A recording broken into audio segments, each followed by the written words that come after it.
नमस्कार दोस्तों, स्वागत है आपका मेरे चैनल कॉमिक्स लाइफ में। शुरू करते हैं प्रभात कॉमिक्स की एक और मज़ेदार कॉमिक्स, उपकार का बदला। उपकार का बदला। लेखक प्रदीप कुमार, चित्रांकन रघुबीर आर्ट्स क्रिएटर, संपादक कुमार मनीष, प्रकाशक प्रभात पॉकेट बुक्स। अलकापुर के राजा शिवदत्त एक नेक, प्रतापी और न्यायप्रिय राजा थे। उनके राज्य में प्रजा हर प्रकार से सुखी व प्रसन्न थी। एक दिन वह अपने सेनापति नरसिंह व सेवक मंगल सिंह के साथ शिकार खेलकर जंगल से लौट रहे थे। अचानक उन्हें किसी नवजात शिशु के रोने की आवाज सुनाई दी। उन्होंने फौरन अपना घोड़ा रोक दिया। मंगल सिंह, देखना, इस भयानक जंगल में यह किसका बच्चा रो रहा है। जो आज्ञा महाराज, कहकर मंगल अपने घोड़े से उतरकर बच्चे को तलाश करने लगा। तभी उसकी नजर एक पेड़ के नीचे कपड़े में लिपटे नवजात शिशु पर पड़ गई। अरे, यह तो कोई नवजात शिशु मालूम पड़ता है महाराज। नवजात शिशु? मंगल सिंह ने दौड़कर उस शिशु को अपनी गोद में उठा लिया। यह तो किसी संभ्रांत घराने का मालूम पड़ता है महाराज। हमारे राज्य में ऐसी कौन निर्वसी औरत हो सकती है जो इतने प्यारे बच्चे को मौत के मुंह में छोड़कर चली गई। कोई डायन नहीं होगी महाराज। लेकिन इसकी ओर मेरा मन इतना क्यों खिंच रहा है। अगले ही क्षण इसको तुरंत राजमहल ले चलो। बड़ा होकर हमारे राजकुमार के साथ खेलेगा। जैसी महाराज की आज्ञा। महल पहुंचते ही वह सबसे पहले अपने अंतःपुर में गए। महारानी जी, महाराज आ गए। महारानी सुमित्रा ने उठकर उनका स्वागत किया। इस बार हमारे लिए क्या लाए हैं महाराज? एक खूबसूरत तोहफा। तो फिर दिखाइए ना, कहाँ छिपा रखा है उसको। हम अभी पेश करते हैं उसको आपके सामने। और राजा के ताली बजाते ही मंगल सिंह उस बच्चे को लेकर महल में हाजिर हो गया। और तब, यह लीजिए वह खूबसूरत तोहफा महारानी। खूबसूरत बच्चा, मगर किसका है? यह तो हम नहीं जानते। जंगल में पड़ा था, हम उठाकर ले आए। ऐसी कौन डायन माँ थी जो इस खूबसूरत बच्चे को त्याग कर चली गई? मैं इसे पालूंगी। यह सुनकर हमें खुशी हुई, लेकिन इस बात का ध्यान रहे कि इस घटना का इस बच्चे को कभी पता नहीं चलना चाहिए। कभी नहीं चलेगा महाराज। और तब राजा ने बड़े धूमधाम से उस बच्चे का नामकरण संस्कार कराया। महाराज, पंचांग के अनुसार इसका नाम विशाल निकला है। ठीक है, आज से इसका नाम विशाल दत्त ही रहेगा। समय बीतता गया। शिवदत्त और सुमित्रा अक्सर नन्हे विशाल दत्त को अपने दोनों पुत्रों के साथ खेलते देखते तो बड़े खुश होते। विशाल को देखकर कौन कह सकता है कि यह हमारा पुत्र नहीं है। राजा के लिए प्रजा का हर बालक उसका पुत्र ही होता है। विशाल दत्त एक दिन जरूर महान योद्धा बनेगा। देखो, अभी से कैसी तलवारबाजी कर रहा है। कहीं इसकी यह तलवार कभी आपके विरुद्ध न उठ जाए। मुझे इसी का डर बना रहता है महाराज। मन में शंका को स्थान न दो महारानी, यह बड़ी डायन होती है। दूसरे दिन शिवदत्त ने दर्पण में अपना चेहरा देखा तो चिंतित हो उठे। सिर में एक और सफेद बाल। हम बुढ़ापे की दहलीज में कदम रख रहे हैं महारानी। हमें अपने उत्तराधिकारी का शीघ्र ही निर्णय कर लेना चाहिए। लेकिन इतनी जल्दी? हाँ महारानी, मगर तुम्हारे विचार से युवराज हमें किस राजकुमार को बनाना चाहिए? वैसे यह तो बड़े पुत्र का जन्मसिद्ध अधिकार होता है, किंतु मौके की नाजुकता देखकर कोई और भी चुना जा सकता है। अगर मान लो हमें चुनना ही हो तो जो राजकुमार सबसे बहादुर और बुद्धिमान हो उसे ही चुनना चाहिए। ऐसा ही होगा। उसी क्षण। तो क्या आप विशाल को भी उस परीक्षा में भाग लेने का मौका देंगे महाराज? क्यों नहीं, न्याय का तकाजा भी यही है। कुछ दिनों बाद राजा ने अपने तीनों बेटों को राज दरबार में बुलाया। तुम्हारी सब शिक्षाएं पूरी हो चुकी हैं, इसलिए मैं तुम्हारी परीक्षा लेना चाहता हूँ। परीक्षा? परीक्षा देने के लिए हमें क्या करना होगा पिताजी? कुछ ज्यादा नहीं बेटे, तुम लोगों को सिर्फ घड़ा भर अकल लानी होगी। घड़ा भर अक्ल? यह कैसी परीक्षा अनुज भैया? लगता है पिताजी बूढ़े होने के साथ साथ सठियाते भी जा रहे हैं मनुज। किंतु विशाल को यह सवाल बड़ा दिलचस्प लगा। घड़ा भर अक्ल लाने के लिए मुझे अपनी अक्ल लड़ानी होगी, तभी इस सवाल का जवाब खोज पाऊंगा। राजकुमारों को सोच में डूबा देखकर, जाओ 1 माह का हम तुम्हें समय देते हैं। 1 माह बाद जो भी राजकुमार हमें घड़ा भर अक्ल लाकर देगा, वही सबसे बुद्धिमान माना जाएगा। परंतु मनुज और अनुज ने उस परीक्षा में कोई दिलचस्पी नहीं ली। वह दोनों तो अपने आवारा दोस्तों के साथ जुआ खेलने में व्यस्त रहने लगे। उफ, हम आज फिर हार गए मनुज। अब तो एक कौड़ी भी पास नहीं बची हमारे। तो इसमें इतनी चिंता की क्या बात है अनुज भैया? चलो घर से माँ के जेवर ले आते हैं, फिर दाव लगा देंगे।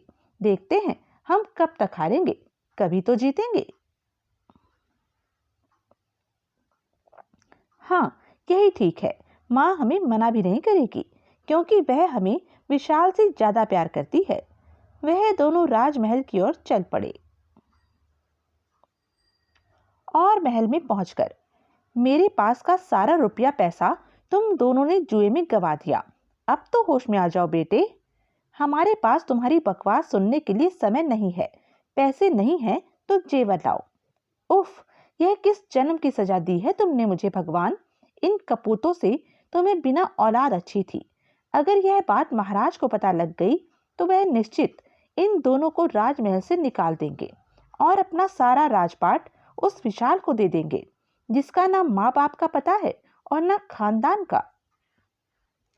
उधर विशाल को घड़ा भर अक्ल लाने की एक तरकीब सूझ गई। हाँ, यही ठीक रहेगा। उसने राजमहल के पीछे वाले बगीचे में काशी फल के बीज बो दिए। और जब काशी फल की बेल पर छोटे छोटे फल आने लगे, तो उसने एक सेवक से किसी कुम्हार के यहाँ से छोटे मुंह का एक घड़ा मंगवा लिया। लीजिए राजकुमार। विशाल ने उस घड़े को ले जाकर एक फल के मुंह पर रख दिया। ठीक 1 माह बाद, कहो अनुज और मनुज, तुम दोनों कैसे? क्या घड़ा भर अक्ल नहीं लाए हमारे लिए? पिताजी, आपने तो हमें ऐसा असंभव काम दिया था जिसे हम क्या, कोई भी नहीं कर सकता उसे। तभी विशाल अपने हाथ में एक छोटा सा घड़ा लेकर वहां आ गया। मैं ले आया हूं पिताजी, आपके लिए घड़ा भर अक्ल। अच्छा, देखें। मूर्ख है, अक्ल भी किसी पेड़ पर लगती है भैया। विशाल ने वह घड़ा ले जाकर राजा के हाथों में दे दिया।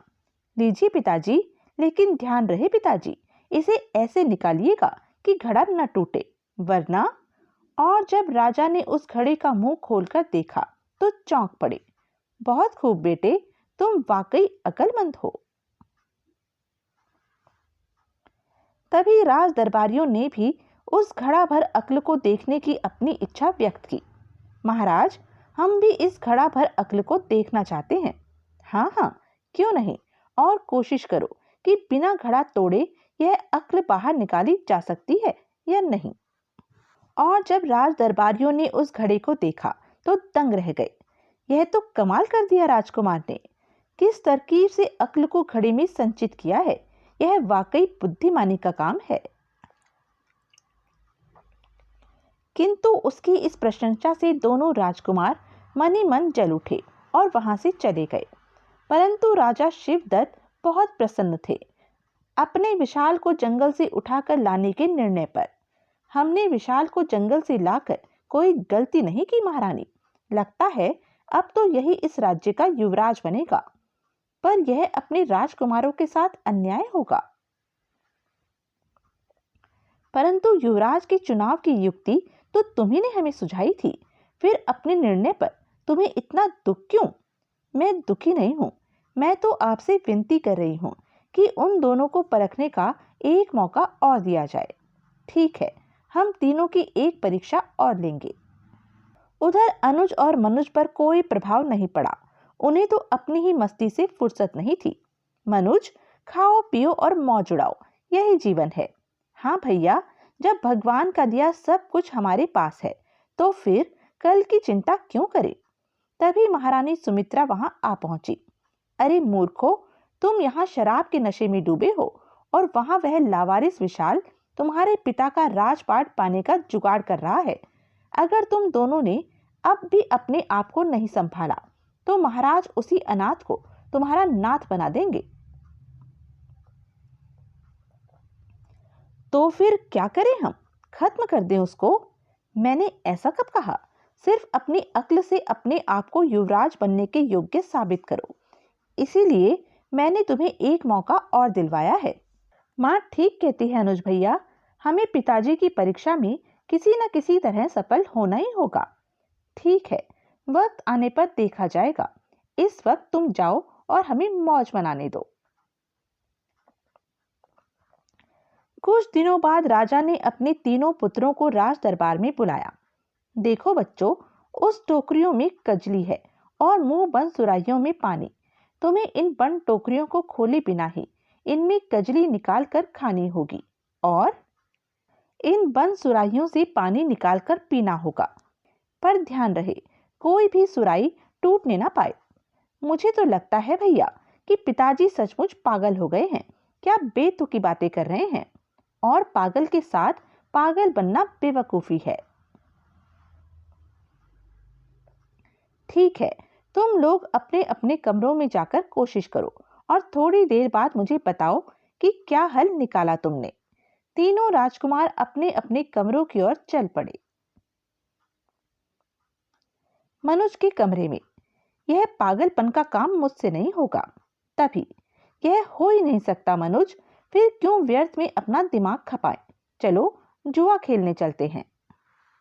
उधर विशाल के कमरे में, जब तक कोई हल न मिले समस्या से जूझते रहो। यही तो सिखाया था गुरुजी ने। वह काफी देर तक सोचता रहा और उसके बाद उसने कुछ सोचकर उस बंद मुंह की सुराही से कपड़ा लपेट दिया। यह काम तो पूरा हुआ। अब कजली से निपटना है उसी युक्ति से। अगर मैं टोकरी को जोर जोर से हिलाऊं तो कजली टूटकर चूर चूर हो जाएगी और टोकरी के छेदों से झरने लगेगी। कुछ क्षणों बाद, कैसी कठिन परीक्षा थी, पर इस दुनिया में कोई काम मनुष्य के लिए असंभव नहीं, अगर आदमी हिम्मत ना हारे। अब तक तो सुराही से कपड़े ने भी कुछ न कुछ पानी सोख ही लिया होगा। अगले ही क्षण उसने कपड़े से निचोड़कर पानी पी लिया। इधर कमरे के बाहर, हाँ, तो तुम दोनों ने कजली खाई, पानी पिया, कैसा था? नहीं पिताजी, लेकिन मैंने कर लिया है भाइयों। राजा रानी और दोनों राजकुमार जल्दी से विशाल के कमरे में पहुंचे। नहीं, यह काम तो हो ही नहीं सकता, यह झूठ बोलता है पिताजी। पर तुमने कैसे किया विशाल? और विशाल ने उन सबके सामने प्रत्यक्ष कर दिखाया। इस तरह से टोकरी के अंदर की कजली झरझर कर बाहर निकल आई और इस तरह से पानी पी लिया। विशाल, मुझे खुशी है कि तुमने अक्ल लड़ाई और कामयाबी हासिल की। तुम परीक्षा में पास हो गए। दूसरे दिन राजा शिवदत्त ने अपने पूरे मंत्रिमंडल तथा नगर के प्रतिष्ठित व्यक्तियों की एक सभा आयोजित की। यद्यपि विशाल सबसे छोटा है, पर उसने ही बुद्धि और शौर्य का परिचय दिया है, इसलिए मैं उसे अपना उत्तराधिकारी घोषित करता हूँ और अपने दोनों बड़े राजकुमारों को जागीरदार की पदवी के साथ साथ एक एक जागीर देता हूँ। इस प्रकार विशाल दत्त को युवराज का पद तो मिल गया, किंतु इस घोषणा से महारानी सुमित्रा और दोनों राजकुमार चिढ़ गए। और जब विशाल दत्त राजा और रानी से आशीर्वाद लेने पहुंचा, हमारा आशीर्वाद तुम्हारे साथ है बेटा। आशीर्वाद? और तुझे? जिसने मेरे बेटों का हक छीन लिया। जब तक मैं अपने बेटों का उनको हक नहीं दिला दूंगी, चैन से नहीं बैठूंगी। उधर राजमहल में विशाल दत्त के खिलाफ महारानी सुमित्रा और दोनों राजकुमार षड्यंत्र रचने लगे। अच्छा, तो वह राजकुमार नहीं है, फिर भी उसको पिताजी ने युवराज घोषित कर दिया। ठीक है, मैं इस विशाल को इतना नीचा दिखाऊंगा कि सारा नगर देखेगा। इतनी जल्दबाजी से काम न लो बेटा, तुम्हें समय देखकर चाल चलनी है। चाल तो समय पर ही चली जाएगी माँ, बस तुम्हें हमारा साथ देना होगा माँ। मैं तो तुम्हारे साथ ही हूँ बेटे। तभी मनुज की शैतानी खोपड़ी में एक भयानक विचार ने जन्म लिया। उसने अनुज को अपनी सारी योजना बता दी। फिर क्यों न हम अपनी विजय के लिए महाराज को ही शतरंज का मोहरा बना ले। ख्याल बुरा नहीं है, इस खेल में एक तीर से दो शिकार हो जाएंगे। और एक दिन रात को उन दोनों ने अपनी योजना पर अमल करने की ठान ली। दोनों दबे पांव महाराज के शयनागार में घुस गए और मौका देखकर मनुज ने अनुज के इशारे पर सोते हुए महाराज के सीने में एक खंजर घोंप दिया। खंजर लगते ही महाराज दर्द से चीखे और अपनी मदद के लिए उन्होंने जोर से पुकारा, आह विशाल, चलो जल्दी से कहीं छिप जाए मनुज। उधर विशाल ने जब महाराज की चीख सुनी तो वह एकाएक जागकर महाराज के शयनागार की ओर दौड़ा। यह आवाज तो पिताजी की थी। क्या हुआ उनको? और महाराज के करीब पहुंचकर, नहीं, यह क्या हो गया पिताजी? आपको यह खंजर किसने मारा? उसने फिर जल्दी से महाराज के सीने से खंजर खींच लिया। तभी वहां योजना के अनुसार महारानी सुमित्रा और दोनों राजकुमार व दास दासी दौड़कर आ गए। अरे कमबख्त, यह क्या किया तूने? देवता समान अपने पिता का तूने राज सिंहासन के लालच में वध कर दिया। नहीं भैया, यह झूठ है, मैंने पिताजी की हत्या नहीं की। बहुत खूब, हाथ में खून से सना खंजर बिस्तर पर पिताजी की लाश पड़ी है, फिर भी कह रहा है कि खून मैंने नहीं किया, पापी। उसी क्षण आवेश में भरकर महारानी सुमित्रा ने उसके मुंह पर 2 तमाचे जड़ दिए। क्या इसी दिन के लिए मैंने पाल पोस कर इतना बड़ा किया था कि एक दिन तुम मेरा ही सुहाग उजाड़ देना? सचमुच तू तो काला नाग निकला। क्या तुम भी यह विश्वास कर रही हो कि मैंने ही वास्तव में पिताजी की हत्या की है? अब विश्वास करने लायक तूने छोड़ा ही क्या है हत्यारे? गिरफ्तार कर लो इस नमक हराम को और कारागार में डाल दो। कल हम इसके भाग्य का फैसला भरे दरबार में करेंगे। और तब सैनिकों ने विशाल को ले जाकर कारागार में डाल दिया। यह जरूर अनुज और मनुज का रचा कोई षड्यंत्र है। मुझे इसका पता करना होगा। अगले दिन विशाल को उसके अपराध की सजा सुना दी गई। हम तुम्हें सजाए मौत न देकर देश निकाला दे रहे हैं। इसे तुम हमारा इतने दिनों के प्रेम का उपकार समझना। आपके इस एहसान को मैं कभी भुला नहीं पाऊंगा युवराज, कि आपने मेरी जिंदगी बख्श दी। सेनापति जी, ले जाइए इस हत्यारे को और हमारे राज्य की सीमा से बाहर उसी जंगल में फेंक दीजिए जहां से महाराज इसे उठा कर लाए थे। जो आज्ञा युवराज। सेनापति नरपत सिंह अपने कुछ सैनिकों के साथ विशाल को लेकर चल पड़े। जंगल में पहुंचकर यहीं हमारे राज्य की सीमा खत्म होती है। युवराज, हम जानते हैं कि आप बेकसूर हैं, फिर भी राज आज्ञा से मजबूर हैं। इसमें आपका क्या दोष है? यह तो मेरे भाग्य का दोष है और भाग्य के लिखे को न आप मिटा सकते हैं और न मैं। विशाल को जंगल में छोड़कर सेनापति अपने राज्य को वापस लौट गए। ईश्वर आपको अपने मकसद में कामयाब करे। सेनापति के जाने के बाद विशाल एक पत्थर की शिला पर बैठ गया। उसी समय यह आवाज कैसी? किसी के चलने की आहट है। कहीं कोई जंगली जानवर तो नहीं? यही सोचकर वह पता लगाने को चल पड़ा। वह आहट 4 स्त्रियों की थी जो उस जंगल से होकर गुजर रही थी। ये चारों देवियां कौन है और इस जंगल में क्या करने आई हैं? विशाल उनके पीछे चल पड़ा। वे चारों एक आश्रम में गई जहां एक सन्यासी समाधि लगाए बैठा था। विशाल एक झाड़ी में छिपकर देखने लगा। उन चारों स्त्रियों ने पहले तो पूरे आश्रम की सफाई की, धरती पर जल छिड़का और उसे झाड़ पोंछकर स्वच्छ बना दिया। विशाल को बड़ा आश्चर्य हुआ कि यह करते करते उन स्त्रियों के मुखमंडल तेज से चमकने लगे। यह अवश्य ही स्वर्ग की कोई अप्सराएं मालूम पड़ती हैं। मुझे इनसे अपनी समस्या का हल पूछना चाहिए। और जब वे चारों स्त्रियां अपना काम पूरा करके वहां से जाने के लिए जैसे ही पलटी कि विशाल ने उनके सामने जाकर उन्हें नतमस्तक प्रणाम किया। मेरा प्रणाम स्वीकार हो देवी। कौन? विशाल दत्त। लेकिन तुमने हम चारों में से प्रणाम किसको किया? अरे, आप तो मेरा नाम भी जानती हैं। कृपया बताइए आप चारों कौन हैं? और तब एक ने अपना परिचय दिया। मैं भूख हूँ। भूख का क्या है? सोने की थाली में 36 प्रकार के व्यंजन रख कर खाएं तो पेट भर गया। पत्तल पर रखकर दाल भात खाया तो पेट भर गया। दूसरी बोली, मैं प्यास हूँ। प्यास का भी क्या है?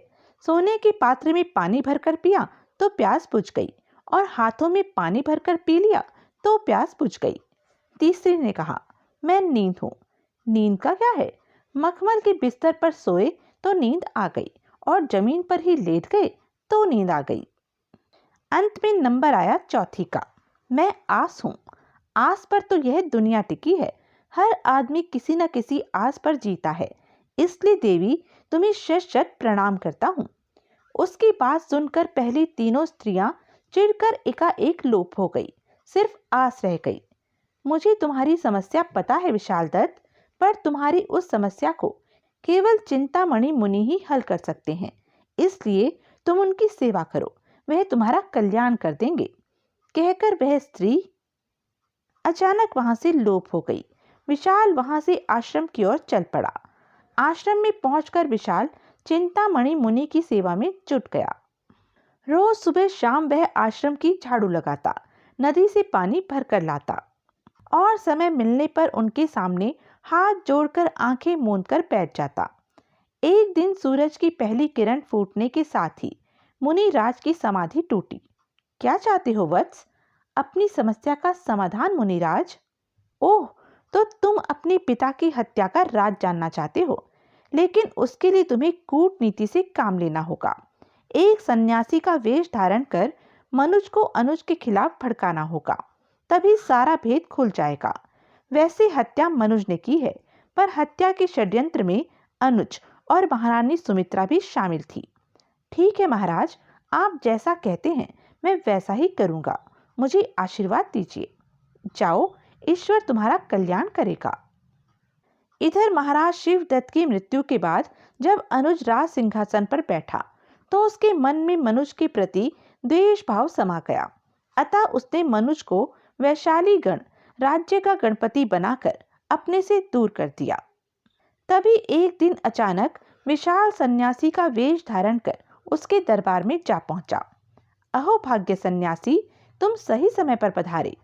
बोलिए महाराज, क्या समस्या है? मैं चुटकियों में हल कर दूंगा। उस समय मनुज किसी झगड़े को निपटा रहा था, और तब राजा ने उसे मुकदमे का पूरा विवरण सुना दिया। फिर भी बंदी कहता है कि मैं निरपराध हूँ। सन्यासी, तुम तो कोई पहुंचे हुए महात्मा लगते हो। तुम्हारी क्या राय है? यह झूठा है, इसके दोनों हाथ काट देने चाहिए ताकि दूसरों को सबक मिले। सन्यासी, तुम बड़े समझदार हो, लोगों के मन की बात तुरंत भाप जाते हो, फिर तो राज्य के संचालन में मेरी मदद भी कर सकते हो। कुछ महीनों बाद, तुम्हारे बिना तो मुझसे अब कुछ होता ही नहीं कपिल मुनि। मुझे तुम्हारा बड़ा सहारा है। मेरे दिमाग में तो बड़ी बड़ी योजनाएं हैं। मैं तो तुम्हें अलकापुर के राज सिंहासन पर बिठाना चाहता हूँ। तुम एक छोटे से गणराज्य के गणपति बनकर कब तक जीवन गुजारोगे? यह कैसे संभव हो सकता है कपिल मुनि? तुम्हारे लिए क्या मुश्किल है?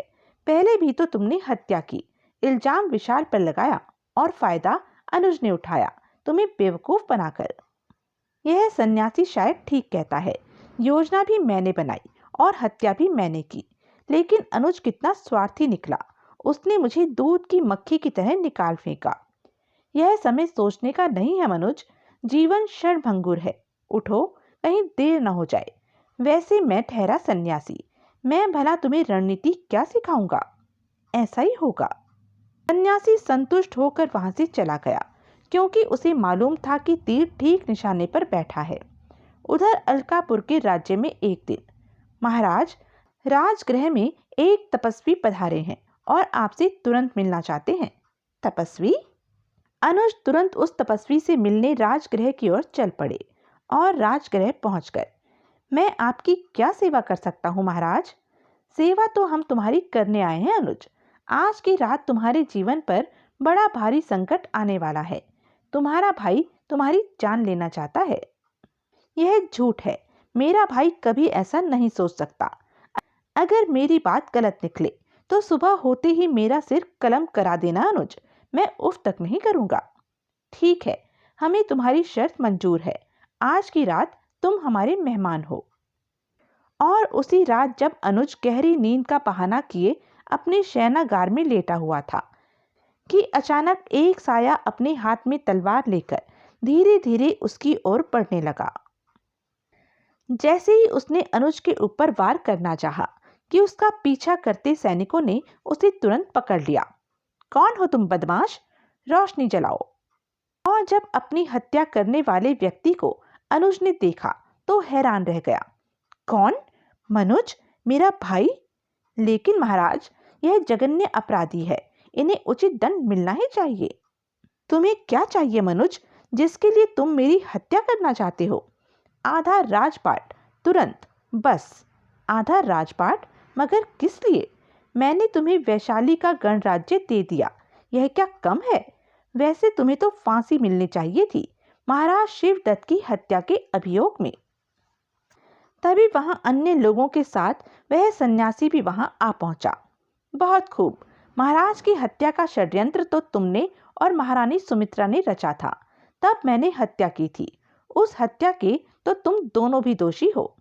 ओह, तो महाराज की हत्या तुम लोगों ने की थी और इल्जाम उस बेचारे विशाल दत्त के सिर थोप दिया। उसी क्षण सन्यासी ने अपना नकली वेश उतार फेंका। अब तो आप लोगों को पता चल गया कि महाराज की हत्या मैंने नहीं, उनके अपने पुत्रों ने की थी। मैं बिल्कुल निर्दोष हूं। कौन? युवराज विशाल दत्त? विशाल दत्त? तभी मौका देखकर अनुज ने मनुज के हाथ से तलवार छीन ली और विशाल को मारने के लिए झपट पड़ा। उसी क्षण महारानी सुमित्रा विशाल के सामने आ गई। आह, यह तुमने क्या किया मां? मेरे लिए अपनी जान दे दी?